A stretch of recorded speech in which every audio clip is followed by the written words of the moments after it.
மேன்மை ஒரு செயலில் விளங்குகிற வகையில் உலகமெல்லாம் என் அருமை கிருஷ்ணா படைப்பின் மூலம் அடியார்கள் படும் துயரத்தில் பங்கு கொள்பவரும் கோவியரின் நாயகனும் ராதா ராணியின் நேசனும் ஆகிய உன்னை திருகரங்கோப்பி நான் வணங்குகின்றேன். சூடிக் கொடுத்த சுடற்கொடியே தொல் பாவை பாடியுள்ள வல்ல பல்வளையாய் நாடி நீவங்களவர்க்கு என்னை விரிகின்ற உம்மாற்றம் நாங்களவா மனமே நல்கு தாய். என்னை இறைவன் நன்றாக படைத்திருக்கின்றான். தன்னை நன்றாக தமிழ் செய்யுமாறு இது திருமூலர் கூற்று. நாங்கள் ஒவ்வொருவரும் ஏன் இந்த உலகத்தில் படைக்கப்பட்டிருக்கின்றோம் என்றால், நாங்கள் முற்பிறவிலே செய்த பாவ வினைகள் நன்மைகள் தீமைகளுக்கேற்ப நாங்கள் அனுபவிப்பதற்காகத்தான் பிறவியிலே பிறந்திருக்கின்றோம். நாங்கள் அடுத்த பிறவி வந்து பிறக்காமல் நாங்கள் மோட்ச வாயில் அடையணும் என்று சொன்னால் எங்களுக்கு பாடும் பணி முக்கியமாகும்.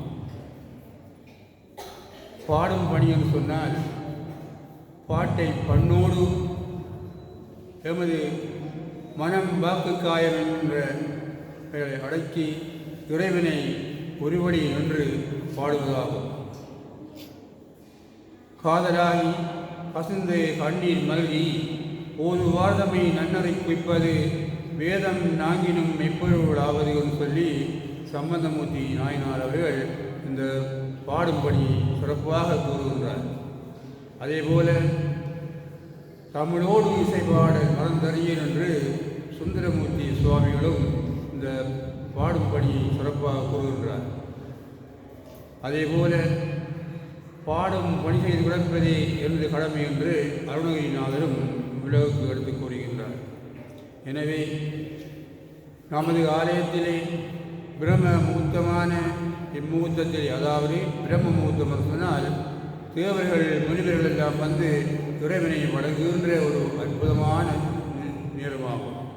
இந்த நேரத்திலே நாங்கள் எல்லோரும் இங்கு வந்து இறைவனை பண்ணோடு பாடி அவன் அருளை பெற வேண்டும் என்று மீண்டும் உங்களை கேட்டுக்கொண்டு, அடுத்ததாக 2025ஆம் ஆண்டு புதுவட நன்னாளிலே இன்று கால் வைத்திருக்கின்றோம்.